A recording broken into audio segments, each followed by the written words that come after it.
To our YouTube channel. आज जो होता है ना, हम लोग हिस्ट्री का जो हम लोग का चैप्टर है नेशनलिज्म इन इंडिया, उसका फर्स्ट पार्ट देखेंगे, the first world war, Khilafat and non cooperation movement.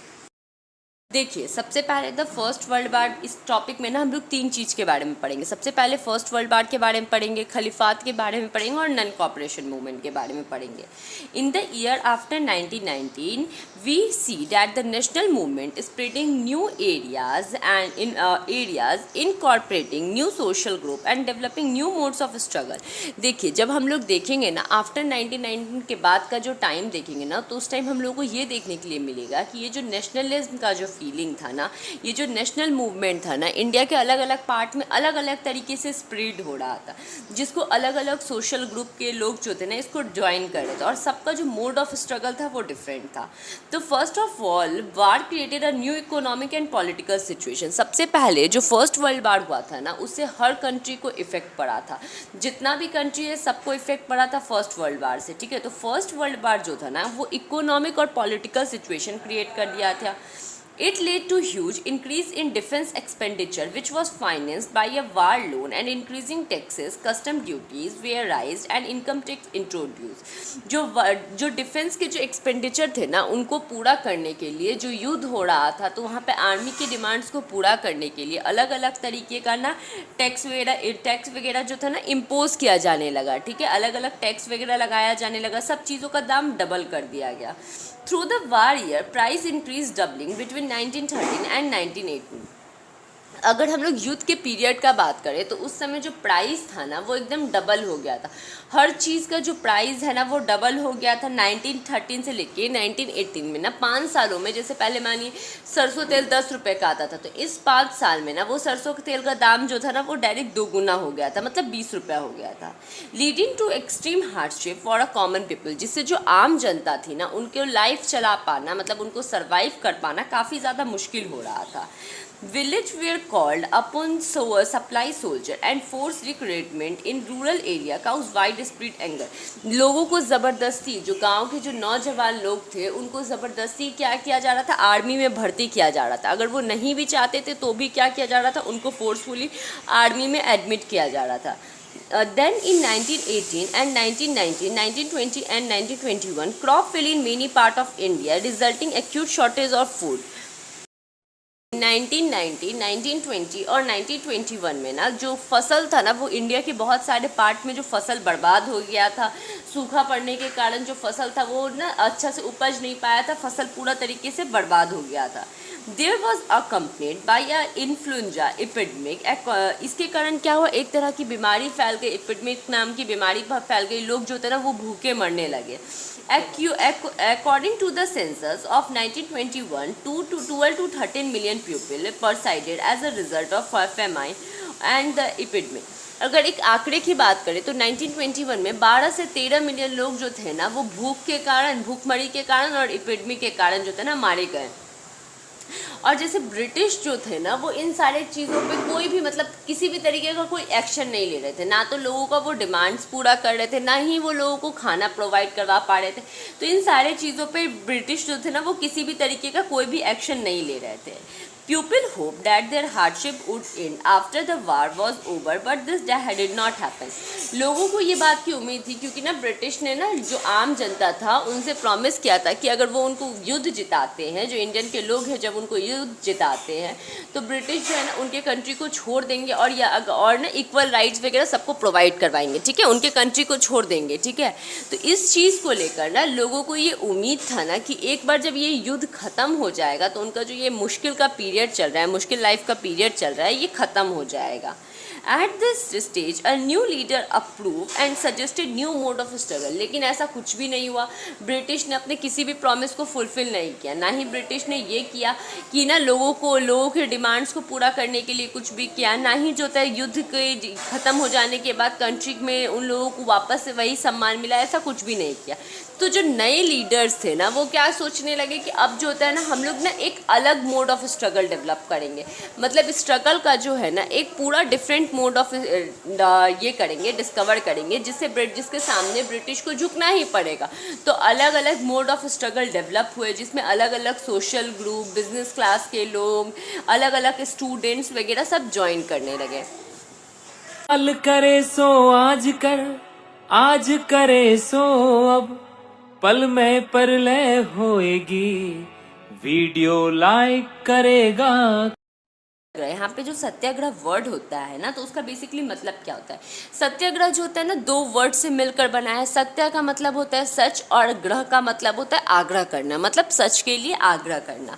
Mahatma Gandhi return to India in January 1915। Mahatma Gandhi South Africa से जो थे ना इंडिया कब आए थे? 1915 के ना जनवरी महीने में आए थे। एज यू हैड नो, जैसा कि हम लोग जानते हैं कि वहाँ पे ना वो साउथ अफ्रीका में जो काले गोरे को लेकर जो भेदभाव था ना उस पर वो जीत हासिल करके आए थे, ठीक है। और वो किस मेथड के थ्रू जीते थे? तो ये सत्याग्रह के थ्रू ही जीते थे। The idea of satyagraha emphasize the power of truth and need to search for truth. ये जो पावर होता है सत्याग्रह का, ये जो पावर होता है ना, ये जो आइडिया होता है सत्याग्रह का, ये क्या बताता है कि हम लोगों को सच की ताकत बताता है और बताता है कि हमें सच को ढूंढने की ज़रूरत है। It suggested that if the cause was true, if the struggle was against injustice, then the physical force was not necessary to fight the oppressor. ये हम लोग को बताता है कि अगर हम लोग सही चीज़ के लिए लड़ाई लड़ रहे हैं, अगर हम लोग सच के लिए लड़ाई लड़ रहे हैं और हम लोगों को सच का ताकत पता है और ज़रूरत है कि हम लोग सच को ढूंढें, तो ज़रूरत नहीं है कि आप ना वॉयलेंस होकर मार काट कर ही आप जीत सकते हैं। Without seeking vengeance, being aggressive, a Satyagraha could win the battle through non-violence। महात्मा गांधी ने बताया बिना लड़ाई झगड़े के, बिना मार काट के हम लोग ना शांति से भी अपनी लड़ाई को जीत सकते हैं नॉन वायलेंस के through. This could be done appealing to the conscience oppressor. People include the oppressor had to persuaded to see the truth instead to being a force accept the truth through the uses of violence। इसमें महात्मा गांधी ने क्या बताया? जैसे कोई oppressor है, मतलब जो कि अपने आप को महान समझ है, जिसके खिलाफ हम लोग को लड़ना है, तो उसको अगर आप मार पीट करके अगर आप उसको बोलिए कि हाँ देखो ये चीज़ सही है, तो वो डर के मारे बोल देगा कि हाँ ये चीज़ सही है। लेकिन इसके बाद क्या होगा कि ना वो ना इस चीज़ को एक्सेप्ट करने से मना कर देगा कि हाँ ये चीज़ सही था, ठीक है।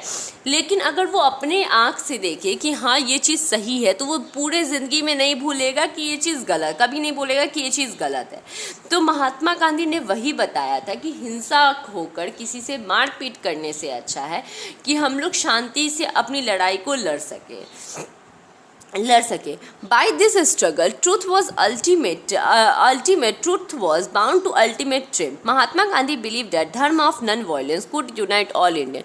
इसमें जो होता है ना सच्चाई जो होता है वो हमेशा जीतेगा, सच्चाई का कभी हार नहीं होगा। और महात्मा गांधी को ये लग रहा था कि ये एक ऐसा इकलौता मेथड है जो हम लोगों को क्या करेगा, सभी इंडिया के सभी लोगों को ना एक साथ एक ना छतरी के नीचे ला देगा। बोल रहा है after arriving in India Mahatma Gandhi successfully organize satyagraha movement in various place. India आने के बाद महात्मा गांधी जो थे ना उन्होंने सत्याग्रह जो था ना इंडिया के अलग अलग पार्ट में ऑर्गेनाइज किया। 1916 में वो चंपारण गए जहाँ के ना पीजेंट, जहाँ के किसान जो ना ऑपरेसिव प्लांटेशन सिस्टम के खिलाफ लड़ रहे थे, तो उनका साथ दिया और वहाँ पे सत्याग्रह ऑर्गेनाइज किया। 1917 में वो कहाँ गए, तो खेदा डिस्ट्रिक्ट में गए जहाँ के किसान जो थे ना वो डिमांड कर रहे थे कि उनका फसल बर्बाद हो गया है बीमारी के कारण और ना वो टैक्स नहीं दे सकते हैं, तो उनके टैक्स को ख़त्म किया जाए, इस चीज़ को लेकर वो डिमांड कर रहे थे। तो इसके खिलाफ महात्मा गांधी ने सत्याग्रह ऑर्गेनाइज किया। फिर 1918 में वो कहाँ गए थे, अहमदाबाद गए थे जहाँ के कॉटन मिल वर्कर के लिए उन्होंने सत्याग्रह ऑर्गेनाइज किया था। तो ये तीनों डेट याद रखिएगा। 1916 में चंपारण गए थे, जहाँ पे चंपारण, बिहार के चंपारण गए थे जहाँ पे उन्होंने वर्कर जो थे, प्लांटेशन वर्कर थे, उनके लिए सत्याग्रह ऑर्गेनाइज किया था। 1917 में वो खेदा डिस्ट्रिक्ट गए थे, जहाँ गुजरात गए थे, जहाँ पे उन्होंने ना क्या कहते जो ये पीजेंट्स वगैरह थे उनके लिए ऑर्गेनाइज किया था, जो कंटिन्यूसली ये डिमांड कर रहे थे कि ना हम लोगों का फसल बर्बाद हो गया है बीमारी के कारण, तो हम लोगों का रेवेन्यू को घटा दिया जाए या ख़त्म कर दिया जाए। तो उनके लिए उन्होंने सत्याग्रह ऑर्गेनाइज किया था। 1918 में वो ना अहमदाबाद गए थे जहाँ पे कॉटन मिल वर्कर जो थे ना उनके लिए उन्होंने सत्याग्रह ऑर्गेनाइज किया था। रॉयल एक्ट क्या था?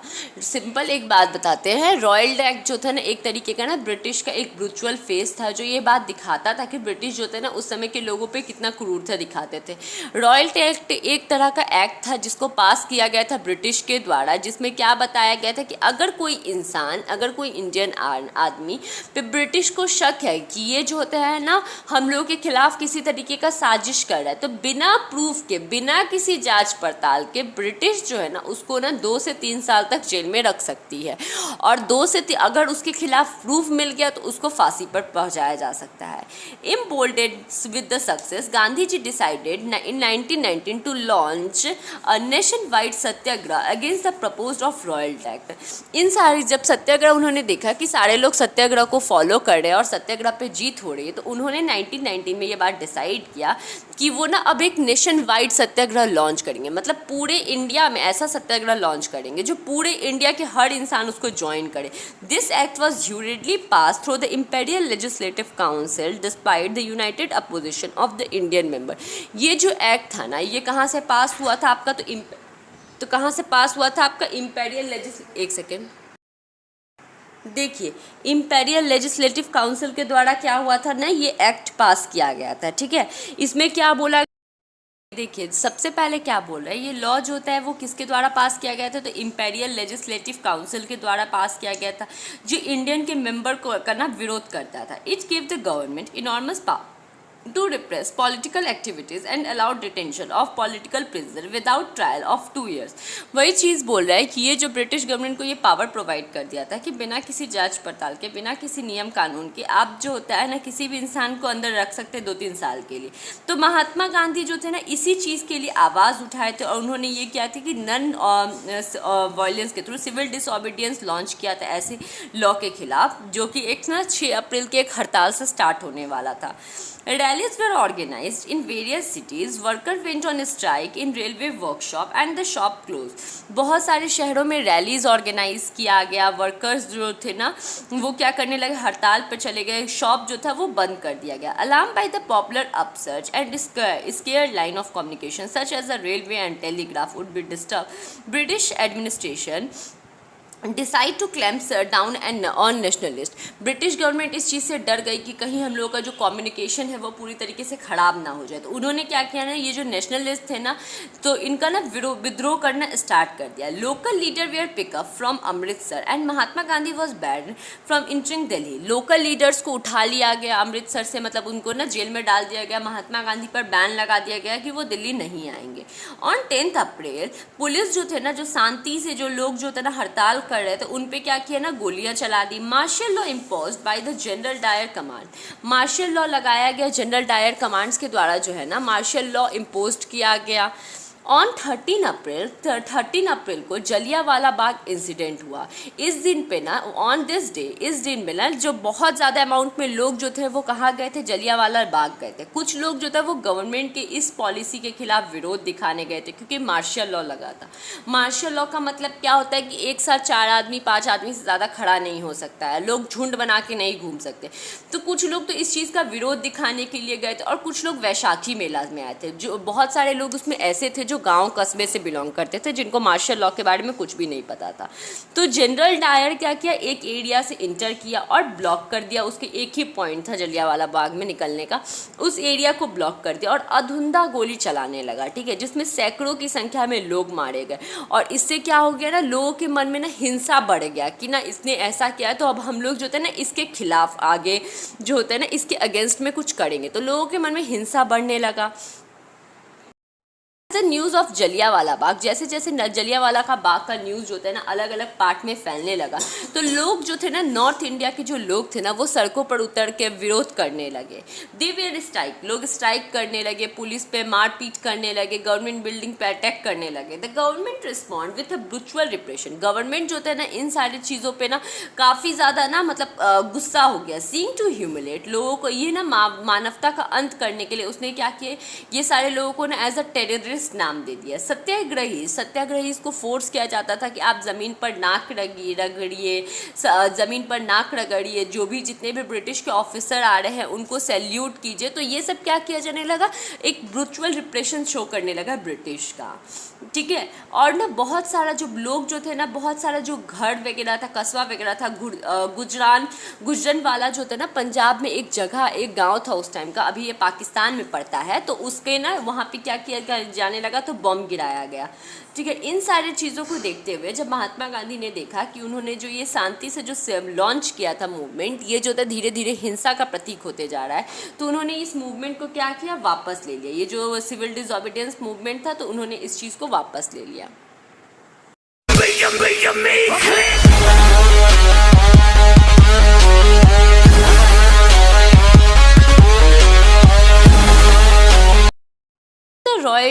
When the royal satyagrahis had been widespread movement, it was still limited mostly city and town.